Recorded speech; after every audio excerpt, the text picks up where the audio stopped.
दोस्तों नमस्कार, study with गौरव में आपका स्वागत है। मैं गौरव आज आपके लिए बैक्टीरिया का टॉपिक लेकर आया हूं। आज हम बच्चे पढ़ने वाले हैं बैक्टीरिया के बारे में, जीवाणु के बारे में। तो ये बहुत ही इंटरेस्टिंग टॉपिक रहने वाला है और इसके ऊपर मैं 2 वीडियो बनाने वाला हूं। ये पार्ट 1 है, पार्ट 2 आपको जल्द ही मिल जाएगा। एक आध दिन में आपको पार्ट 2 भी मिल जाएगा। तो देखते हैं, बिना किसी देरी के चीजों को शुरू करते हैं कि बैक्टीरिया क्या होता है, इसकी खोज किसने की और ये कितने प्रकार का होता है। इस वीडियो में इसी बात पर हम चर्चा करने वाले हैं। तो बिना किसी देरी के बच्चे को शुरू करते हैं इसको। तो बैक्टीरिया जो है जीवाणु एक प्रकार की कोशिकाएं होती हैं, सेल होती हैं, जो कि अविकसित कोशिकाएं होती हैं, अनडेवलप्ड सेल होती हैं। और अनडेवलप्ड सेल को बच्चे हम साइंटिफिक वर्ड में या साइंटिफिक लैंग्वेज में हम इसको प्रोकैरियोटिक कोशिका या प्रोकैरियोटिक सेल भी कहते हैं। ठीक है, तो bacteria is a prokaryotic cell. जीवाणु एक प्रोकैरियोटिक कोशिका होता है। ठीक है, तो जो जीवाणु होता है भाई, इसकी जो डिस्कवरी है ना, इसकी खोज किसने की? लीवेनहॉक ने की। इसकी खोज किसने की? लीवेनहॉक ने। 1675 में इसकी खोज की गई लीवेनहॉक के द्वारा। और लीवेनहॉक ने बच्चे इसकी खोज कहां पर की थी? पॉन्ड वाटर में। पॉन्ड वाटर में मतलब पॉन्ड वाटर का मतलब क्या हुआ कि जो तालाब का पानी है उसके अंदर सबसे पहले बैक्टीरिया को देखा। और जो हमारे तीत का जो टार्टर होता है, हमारे तीत पर वाइट जम जाता है, एक टार्टर जम जाता है। ठीक है, उसके अंदर, दोनों चीजों के अंदर ये टेस्टिंग करी इस बैक्टीरिया की खोज इन्होंने करी और इसको नाम दिया बैक्टीरिया। और इसको ही आगे चलकर living cell, first living cell भी कहा जाता है। तो अगर क्वेश्चन आता है कि फर्स्ट लिविंग सेल, पहली जीवित कोशिका की खोज किसने की, तो पहली जीवित कोशिका, फर्स्ट लिविंग सेल की खोज भी लीवेनहॉक ने करी है। ठीक है, पहली जीवित कोशिका। और कोशिका की खोज किसने की है? सबको पता है, रॉबर्ट हुक ने करी। लेकिन अगर क्वेश्चन आता है पहली जीवित कोशिका की खोज किसने की, वो की थी बच्चे लीवेनहॉक ने। और उस कोशिका का नाम क्या रखा गया? बैक्टीरिया नाम रखा गया। तो बैक्टीरिया एक प्रकार की कोशिकाएं होती हैं जो कि प्रोकैरियोटिक कोशिकाएं होती हैं, क्योंकि ये अनडेवलप्ड सेल होती हैं, पूरी तरह से विकसित कोशिकाएं नहीं होती हैं ये। ठीक है, आगे चर्चा करते हैं इसके ऊपर। अगर हम बच्चे बैक्टीरिया के किंगडम की बात करें कि ये किस किंगडम में आता है, तो बैक्टीरिया मोनेरा किंगडम का एक पार्ट है। मोनेरा किंगडम में आता है। मैं आपको किंगडम वाला टॉपिक भी पढ़ाऊंगा। टोटल बच्चे 5 किंगडम होते हैं। कितने किंगडम होते हैं? 5 किंगडम होते हैं। कौन कौन से? मोनेरा होता है, प्रोटिस्टा होता है। ठीक है, इसके बाद फंगस है, प्लांटी और एनिमिलिया। तो इस तरीके से 5 किंगडम होते हैं टोटल। और उस 5 किंगडम में से एक किंगडम मोनेरा है, जो पहला ही किंगडम होता है। मोनेरा में लगभग ज्यादातर जो जीव होते हैं मोनेरा के, वो कैसे होते हैं? मोनेरा के ज्यादातर जीव प्रोकैरियोटिक सेल में होते हैं। इसमें लगभग सारे जीव, 100% जीव ही प्रोकैरियोटिक कोशिकाएं इसके अंदर होती हैं। और चूंकि ये कोशिकाएं का पार्ट है, तो इसलिए बच्चे, ये सारे जीव कैसे होते हैं? माइक्रोस्कोपिक होते हैं। इसको हम अपनी आंखों से नहीं देख सकते डायरेक्ट, ये माइक्रोस्कोपिक नेचर के होते हैं। तो देखते हैं भाई, इसके साइज की बात करते हैं। तो जो साइज होता है बैक्टीरिया का, साइज कितना होता है? 0.3 म्यूएम से लेकर 0.15 म्यूएम के बीच में होता है इसका साइज। इन दोनों वैल्यूज को भी इसमें इंक्लूड किया गया। ये एक एवरेज साइज है, ऐसा नहीं है कि इससे बड़ा कोई बैक्टीरिया नहीं मिलेगा, इससे छोटा नहीं है। लगभग जितने बैक्टीरिया हैं उनका एक एवरेज साइज रखा गया है। मोस्ट ऑफ द बैक्टीरिया जो है इसी साइज के बीच में लाई करते हैं। ठीक है, जैसा कि जो सबसे बड़ा बैक्टीरिया होता है उसका जो साइज होता है बच्चे 500 म्यूएम होता है। ठीक है, तो एक एवरेज साइज ये रखा जाता है एक्चुअल में। अगर हम बात करें बच्चे स्मॉलेस्ट और लार्जेस्ट बैक्टीरिया की, तो स्मॉलेस्ट बैक्टीरिया होता है डायलिस्टर। स्मॉलेस्ट बैक्टीरिया क्या होता है? Dialister. Dialister is a smallest bacteria and largest bacteria is a spirochaete. Spirochaete is the largest bacteria, जो कि ये बैक्टीरिया तो इतना हार्मफुल नहीं है, ह्यूमन के लिए हार्मफुल नहीं है।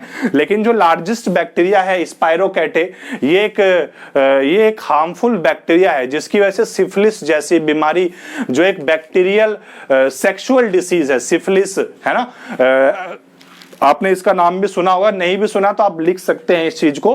बैक्टीरिया से होने वाले 2 रोग ऐसे होते हैं जो कि सेक्सुअल होते हैं। कौन कौन से? एक सिफिलिस होता है, गोनोरिया होता है। ठीक है, तो जो सिफिलिस जैसी बीमारी होती है वो स्पाइरोकैटे के द्वारा होती है, तो ये हार्मफुल एक बैक्टीरिया है। काफी इंपॉर्टेंट क्वेश्चन होते हैं ये। ठीक है, एक तरह से आप ऐसा कह सकते हैं जैसे कि नए नए क्वेश्चन मार्केट में आ रहे हैं, अच्छे लेवल के क्वेश्चन आ रहे हैं, तो उन्हीं में से क्वेश्चन लिया गया कि स्मॉलेस्ट बैक्टीरिया क्या है? डायलिस्टर लार्जेस्ट बैक्टीरिया इज द स्पाइरोकैटे। अब मैं बात करता हूं कि बैक्टीरिया को उसके शेप के आधार पर, उसके आकार के आधार पर कितने प्रकार में बांटा गया है। तो बैक्टीरिया को आकार के आधार पर, उसके शेप के आधार पर टोटल 4 पार्ट में बांटा गया है। 4 पार्ट में बांटा गया है। आगे भी मैं बैक्टीरिया के प्रकार की बात करूंगा, जो दूसरा वीडियो में बनाऊंगा उसमें बैक्टीरिया के प्रकार की बात हम करेंगे और भी। तो अभी हम बात यहां पर कर रहे हैं बेस्ड ऑन शेप। ठीक है, उसके आकार के आधार पर बैक्टीरिया को कितने प्रकार में बांटा गया है। तो बच्चे बैक्टीरिया को 4 प्रकार में बांटा गया है। कौन कौन सा? एक है बच्चे कोकस। जो कोकस बैक्टीरिया होते हैं, जैसे आपने नाम सुना होगा स्ट्रेप्टोकोकस। ठीक है, तो जिस बैक्टीरिया के नाम के पीछे या आगे कहीं कोकस वर्ड अगर लिखा है, बैक्टीरिया के नाम के आगे या बीच में लिखा है कहीं पर, तो कोकस का मतलब है कि ऐसे बैक्टीरिया का जो शेप होता है वो कैसा होता है बच्चे? स्फेरिकल शेप होता है। ठीक है, ऐसे बैक्टीरिया का शेप कैसा होता है? स्फेरिकल होता है, गेंद की तरह होता है, स्फेरिकल शेप होता है। ठीक है, बात करते हैं दूसरे बैक्टीरिया की, बैसिलस। बैसिलस बैक्टीरिया उन बैक्टीरिया को कहा जाता है जो रॉड शेप के होते हैं, रॉड आकार के होते हैं। इस तरह के जो शेप होते हैं जिन बैक्टीरिया की, उन्हें हम क्या कहते हैं बच्चे? बैसिलस बैक्टीरिया उन्हें कहते हैं। ठीक है, अब हम बात करते हैं स्पाइरेलियम। स्पाइरेलियम बैक्टीरिया क्या होता है? नाम से पता लग रहा है स्पाइरेलियम, जो स्पाइरल की तरह होते हैं, स्पाइरली कॉइल्ड होते हैं। इस तरीके से देख रहे होंगे आप बोर्ड पे।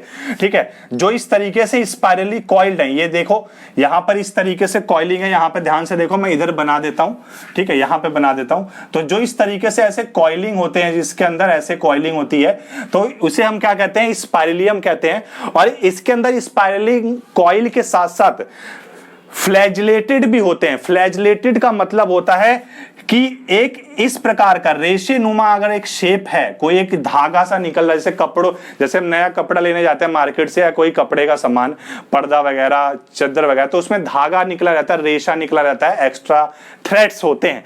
ठीक है, बिल्कुल आसान लैंग्वेज में बता रहा हूं ताकि सब समझ जाएं इस चीज को। तो ये इसके बॉडी पार्ट से कैसे निकले? एक थ्रेड लाइक स्ट्रक्चर निकला होता है।